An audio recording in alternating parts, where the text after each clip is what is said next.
Hello, this is a presentation of the Public Information Session PowerPoint that was given to the public at Big Walnut High School on September 30th, 2019.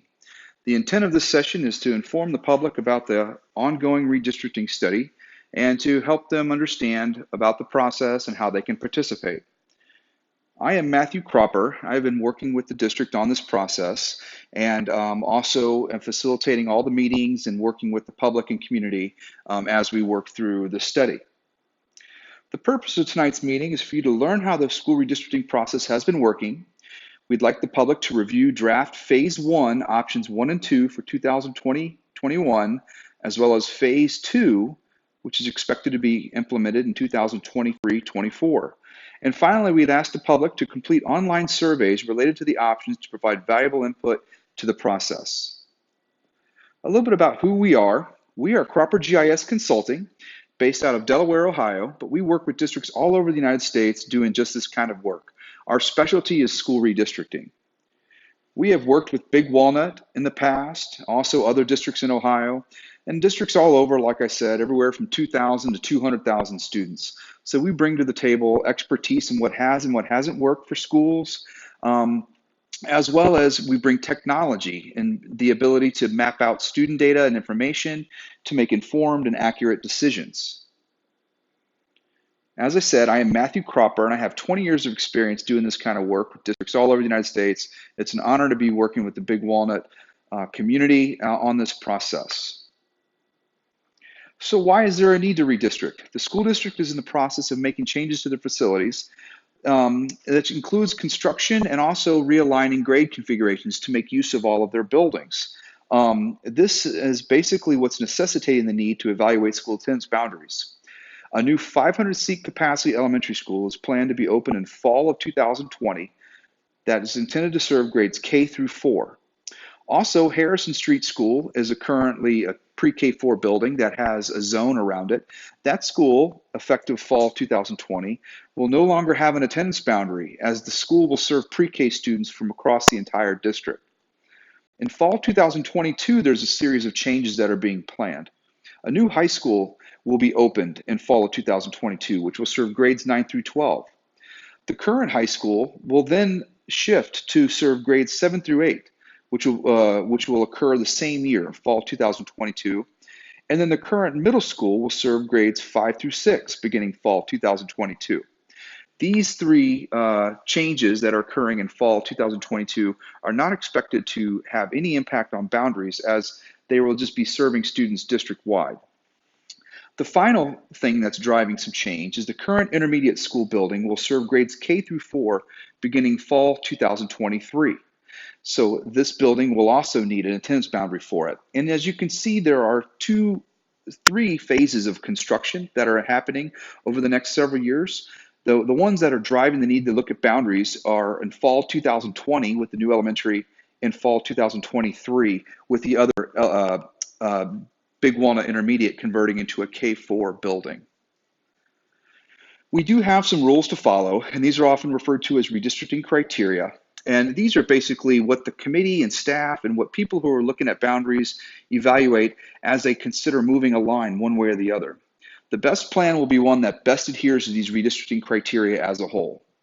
And these two include the use of natural boundaries if possible, avoid splitting neighborhoods or subdivisions and try to draw lines along major roads if possible, move as few students as possible for 2020 and 2023. And finally, to balance building utilization, but also be mindful of future residential growth. This process can be broken into 5 phases. First, we collect the data. Second, we convert the data into GIS information in mapping format. Then we develop some options to start the conversations. And then we go through a process of engaging all the stakeholders, the staff, the central office, we have an advisory committee that we're working with, and then the general public as a whole. And the final phase of the process is to engage the school board, present the recommendation to the school board, and make sure that they're fully understanding of the recommendation before they finalize a vote. So the first phase, data collection. We have collected a series of information from many sources Big Walnut Local School District is the primary source. We obtained their fall 2019-20 student enrollment database so that we can map out every student in the district and know how many students live on any particular street, what their grade levels are, what schools they go to, so that if we move a line one way or the other, we have a good and accurate understanding of the impact. We've also obtained school information from them, both current and future schools, how many seats each building holds, i.e. the capacity, and then any future changes to facilities and programs. The County Auditor's Office has been very helpful in providing background data such as address points, property lines and parcels, streets, water features and water bodies. And we've also, the district has worked closely with the county in talking about future planned construction as well. One of the things I wanted to elaborate on is school capacity. Like I mentioned, we have been working with school capacity. The district provided this to us. And a couple things just to make sure everybody's clear on what school capacity is and what we are and what we are not counting. School capacity is only counting the permanent capacity. So mobile units that may be on a property or on a site are not included in the total capacity that we're using for our capacity figures. Only standard classrooms that are in the brick and mortar building. Special use rooms are accounted for in the capacity, such as resource and pull-out and special education, to make sure that we don't compromise quality of education and perhaps accidentally put too many students in a building and then not have enough space for things like this. Core spaces such as the gym, cafeteria, and media center are not included in the capacity of the building. You may have seen prior capacity figures from prior reports and studies done in Big Walnut, and it may differ from what we are working with. And the reason is that capacity can be calculated a number of ways. One of the ways that you probably have seen in the past is what we refer to as design capacity. And that's using a square footage of a building and using a square foot per student ratio to calculate the capacity. That method actually includes a lot of the core spaces, the gym and the cafeteria and things like that. The method that we use is more best practices when we're doing planning like this and often referred to as the functional capacity of the building. Also, wanted to note that you'll see utilization of buildings as we start working through options, especially for 2023-24. You'll notice that the utilization of the buildings looks pretty low on paper. It's important to note that what we are using for our planning figures is the fall 2019 student enrollment database. And understand that the schools, the final phase of this won't be till 2023-24. The district has had demographic studies performed and does expect enrollment increases to continue in Big Walnut. And with that said, as enrollment is projected to continue to increase, when 2023-24 does come to pass, it's very likely, if not certain, that the enrollment and utilization of these buildings will be higher as what we are reporting on paper. We are accounting for future growth. We are trying to make sure that schools that are in areas where the growth is going to occur may have a lower utilization so that they can absorb more growth and things like that. So we are mindful of future growth, but the best practice is to plan with what we know for certain, which is the current enrollment based on where the students live right now.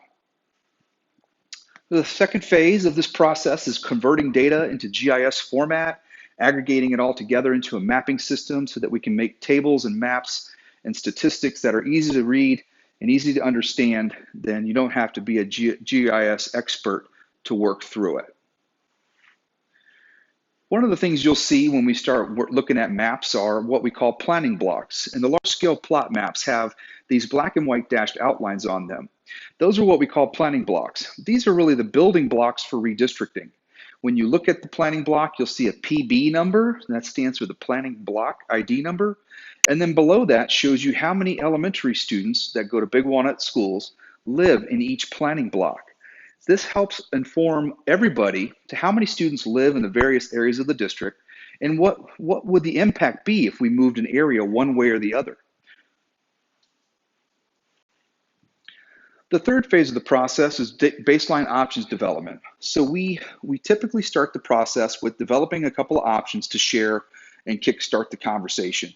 We did this with the Big Walnut Local School District at the very beginning of the process. We met with the staff, which includes principals, transportation, central office, and they reviewed and vetted the maps. We made some changes, basically aligned with transportation, and also make sure that we were best adhering to the objectives and the criteria. And then we've also reached out to this advisory committee, which I will talk about next. They have also given us some input, which leads to where we are now in presenting the maps to the public for their input. It should be noted that the recommended plan will be brought forward by the superintendent with the support of the advisory committee staff and consultants. So the committee is not voting on a recommendation per se as part of this process, but they are informing us and advising us just as the public will. Talking about public engagement in this committee, like I said, we've worked with an internal group to start to review some maps. In addition to working with that internal planning group, the district has invited a number of community volunteers to serve as an advisory committee for this process. The purpose of the advisory committee is to provide initial input regarding the options that are being drafted. Think of them as an early sounding board, a small focus group that has looked at things and given us some input. These are community members from all over the district that live in all different corners of the district. Have given us some initial input in advance of what we're presenting to you tonight. This group, we will be reaching out and working with them again prior to the recommendation. The school board process is the final part of this work. And so once the staff and committee component of the work is complete, Cropper GIS Consulting will work with the superintendent to present a recommendation to the board. Once the recommendation is handed over to the board, it is still draft, and it's up to the board to determine what they want to do with the plan. If they want to approve it or approve it with changes or determine whatever they wish to do with that. We will make ourselves available to help support the board as well as the superintendent as they work to make sure they fully understand the recommendation and all the ins and outs and details. It's most common for the recommendation to be presented at a meeting as an information item, and then the board will vote on a plan at a following school board meeting. Here is the timeline. You can see here we are, September 30th. We have met several times with the internal planning group in August and July. We met with the advisory committee just a few weeks ago in September.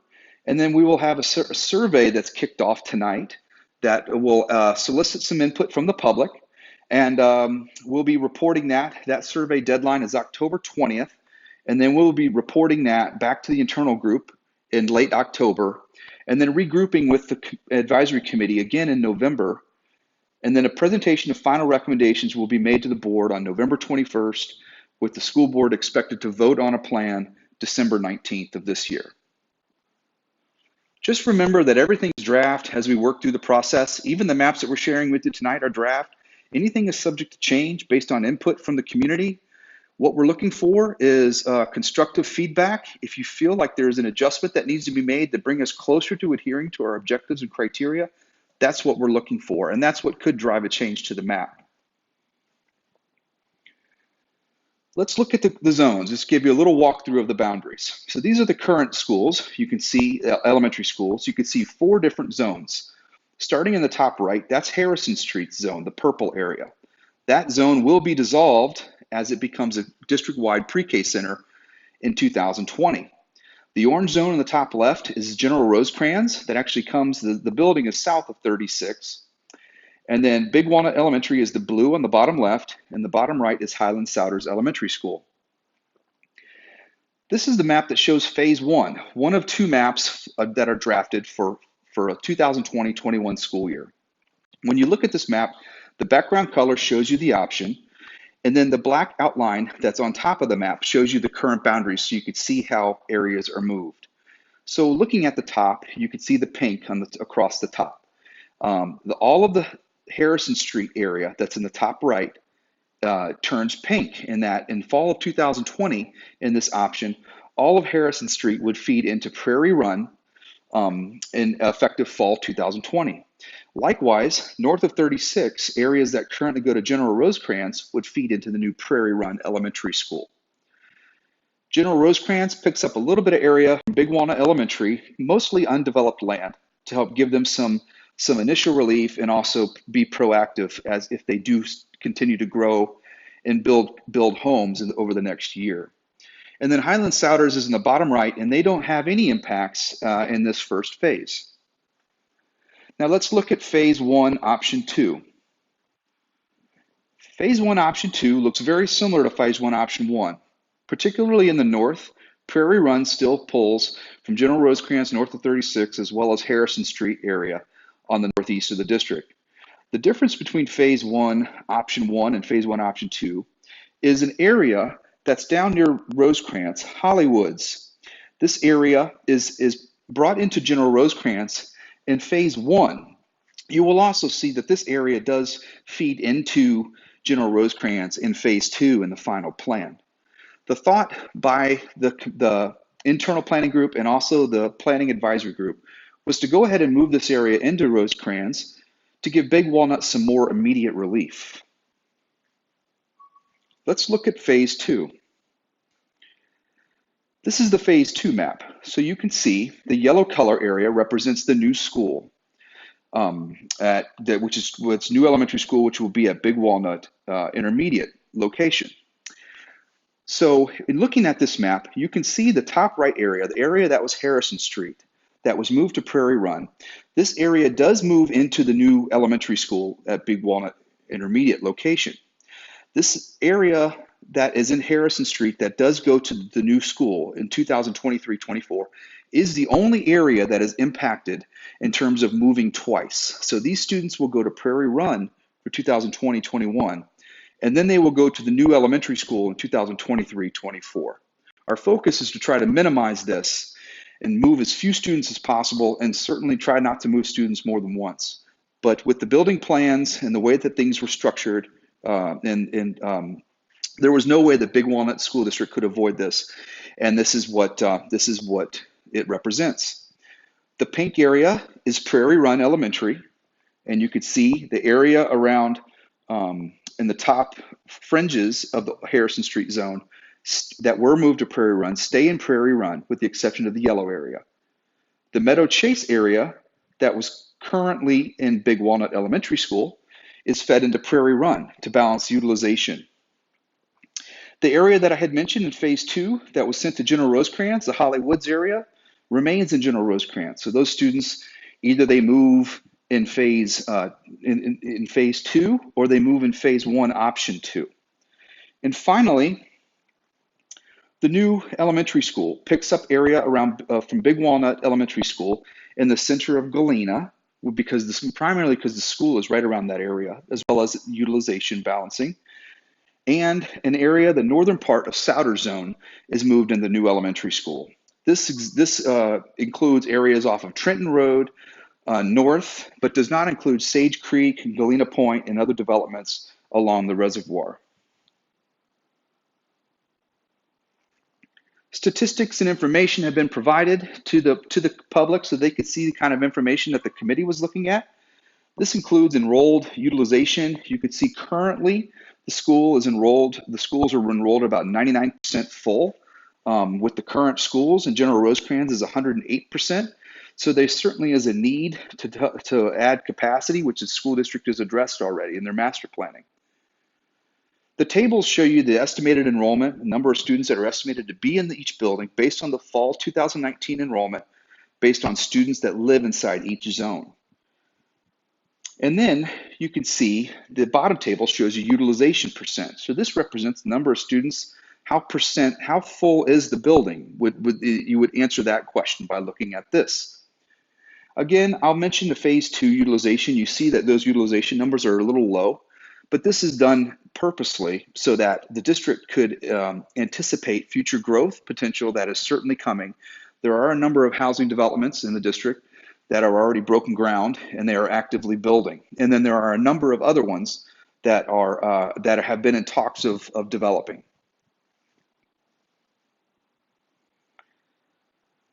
We give you impact data. So this shows you how many students would be impacted in phase one if option one or two were to be implemented. The bottom tables show you in the tan how many students are moving from building to building per the option. So in this case, if phase one, option 2 were to be implemented, General Rosecrans, a Big Walnut would send 59 students to General Rosecrans Elementary School. Since there are 2 phases, we've also reported the second phase. So that in the second phase, it really depends also on which option for phase 1 is recommended. But you could see just in the same format how many students are moved in phase 2 of the plan.